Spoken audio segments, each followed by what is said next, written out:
Hey, I have got two lists that I want to review for you today, and this first one is from Shane, and Shane writes that he's from Australia. Hi, Australia. Um, he is a beginning player, having played about 4 games at 800 points. Nice. You're exactly the type of player that I'm doing my rookie advice series for. He's registered for a local beginners tournament. Nice. That is the way to go. That's the first advice I think I gave was go play games. There's no excuse for not doing that.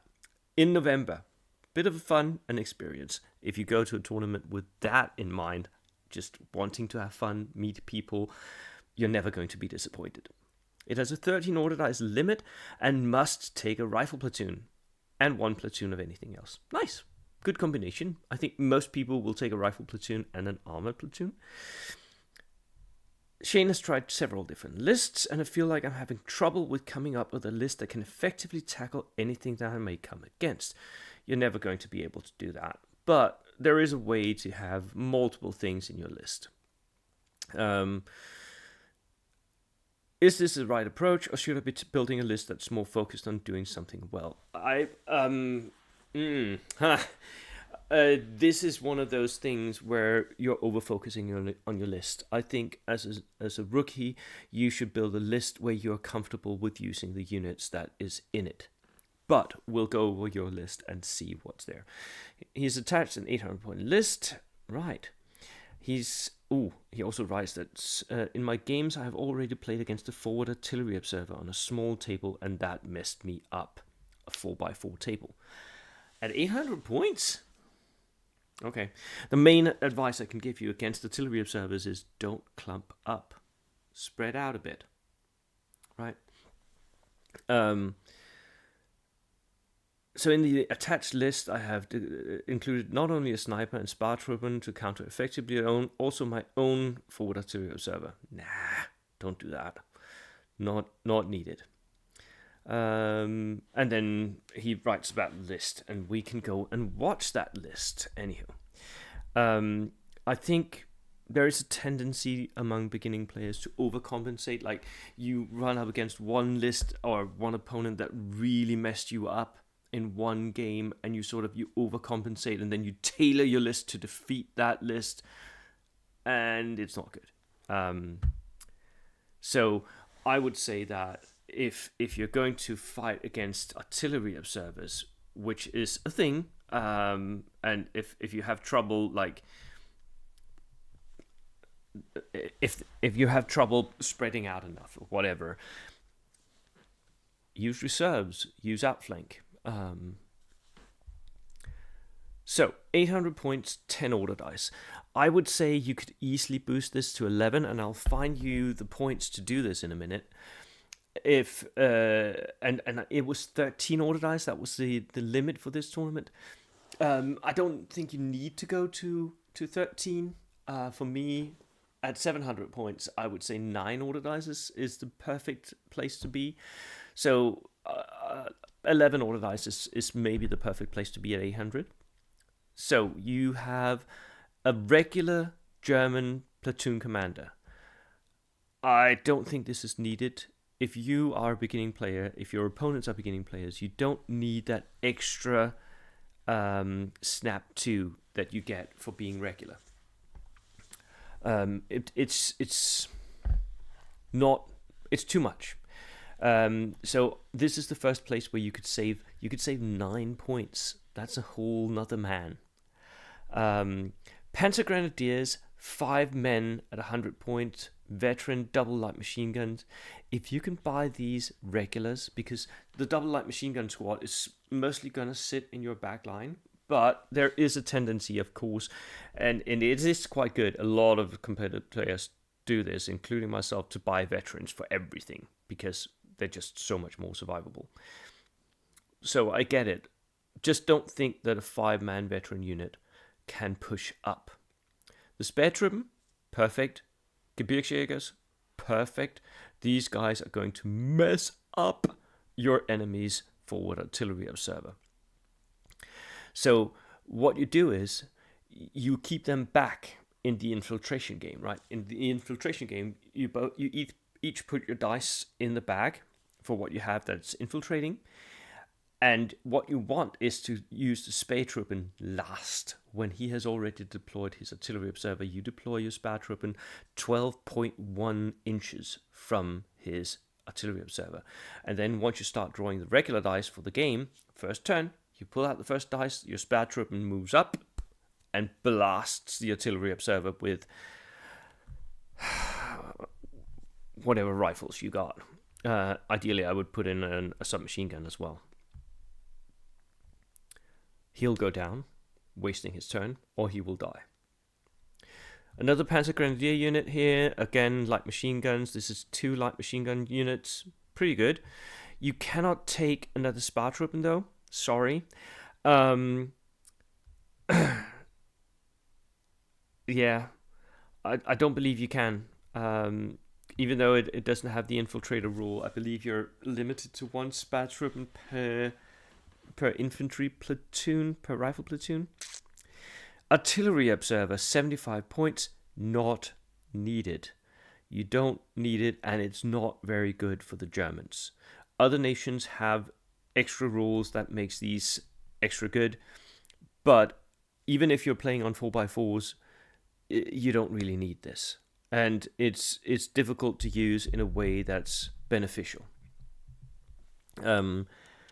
So back in V2, when the British one was free, I always took one. In V3, when the British one had double tap, so could fire twice, I always took one. Now, at 75 points, I'm never taking one again. It's not worth the points. So at this point, I would save that. I would cut that, and I would buy something else with the points. A sniper, there is something to be said for having a sniper, but I'm not a massive fan. This could be saved. And having a veteran truck is definitely not needed. Take some of the points that you save for the forward artillery observer and buy something else. You could buy a Hanomag. Soft-skinned just don't work. And I don't see anything in your list as of now that needs a transport. Why would you buy a transport? Your machine gun teams here are going to sit, maybe move up a bit, and as they move, they'll shoot. They don't need to sit in a transport. The Spähtruppen don't need to sit in a transport. The platoon commander definitely don't need to sit in a transport, because he'll die as soon as the transport gets blown up. I don't see a point of the transport at all. So save that. Or buy a Hanomag, which, your platoon commander could sit in a Hanomag. So, and then we have an armored platoon, which I think is the way most people are going to go if they know what they're doing. A Puma heavy armored car. You can buy a cheaper one. I would get the Panzer Lux. If you have it in your collection, you may not, but the Panzer Lux is fast, so it's just as fast as the Puma, but can drive through terrain. And at a low point game, you're not going to need a medium anti-tank gun. It's too big, it's too heavy, it's too punchy. If you want to have some punchy anti-tank stuff, buy a Faust or two for your Panzer Grenadiers. The Puma is not needed. At 105 points or something like that, the Panzer II looks perfect. It's got recce as well. It's got an autocannon, which means you have 2 shots. Much more chance of hitting. Just a lot better. And then you have a SDK set 7/1, which is not great because it's stationary. So it sits still while it shoots, which means that at 6+, it's going to get killed. Unfortunately, every single rifleman, every single LMG can kill this truck. No. At 135 points, the Panzer Lux is cheaper than that. Buy yourself 2 Panzer Lux, save points, and use those. And have one run on each flank, or have them support each other in the center. Much better than this. Much, much better. So there's a few places where you could buy very much cheaper stuff. And I would suggest that some of the points that you save from the truck, from the artillery observer, from the extra Spähtruppen, that you spend that on some teams for your rifle platoon. So an AT rifle, better than your sniper for the points. You can basically buy 2 AT rifles for the price of 1 sniper. So an AT rifle and 2 light mortars, inexperienced. The AT rifle, buy that regular. Have the AT rifle go on ambush if it's on the table, or go in outflank. The enemy will not know where the outflank is coming from, which will mean that if he has any vehicles, they will stay further in the center of the table, where you then can spend a few points and have one of your veteran squads with a Panzerfaust sitting right across from it, and he can't move now. Because if he moves up, he gets Panzerfaust. If he moves to the side, he risks getting that outflanking AT rifle coming in on the side, maybe even point blank, shooting him and killing him. And the light mortars are just dirt cheap, right? They're dirt cheap. They are an infantry choice, so they can go and grab objectives. They can be scoring, and they can zero in with very long range. Don't ever expose them to enemy fire. Like, move them late in the turn. But I mean, it's one of those things that you should train yourself, get good with the light mortars, because everyone takes them now. Yeah, Shane, good luck come November, and get yourself some Panzer looks. Like, they're so good. And then we have, was it Rock Comet? I think was the next one, which is a British 18 order dice 1250 list.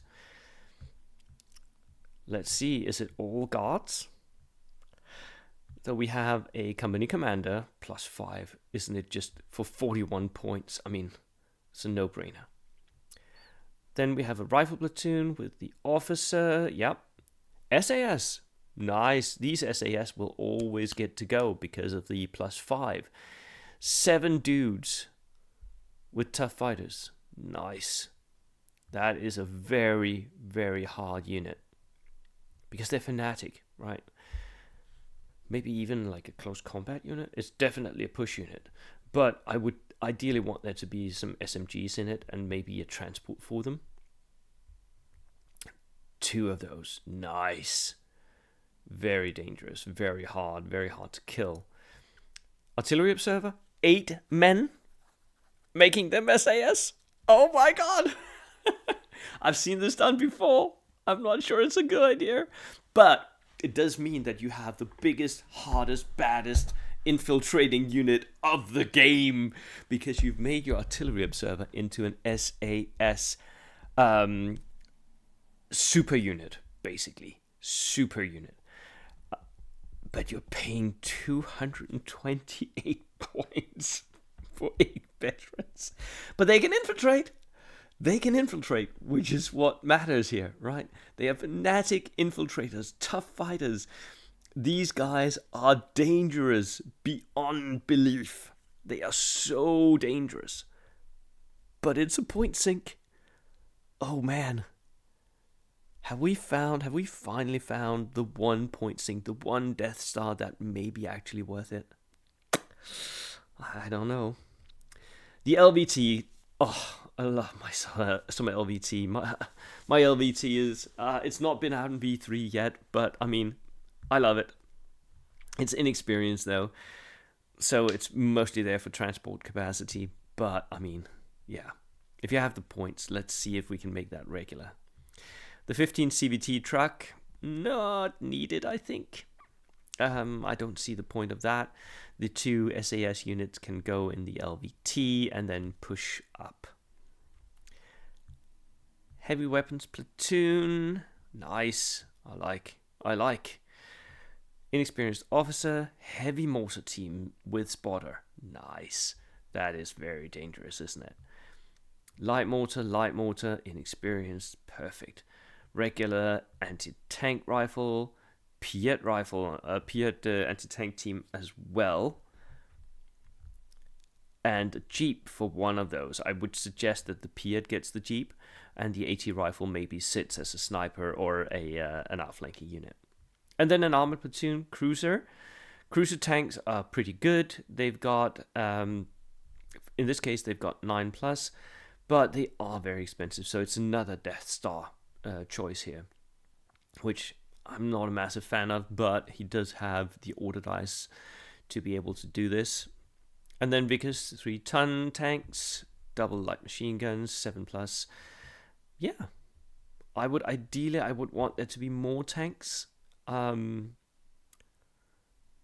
It may not fit with your collection. It may not, there may be other, I know this list is for Huracan. I can't remember the limits for Huracan, the pack. So there may be limitations in what you can bring. Artillery platoon, a land mattress, yeah.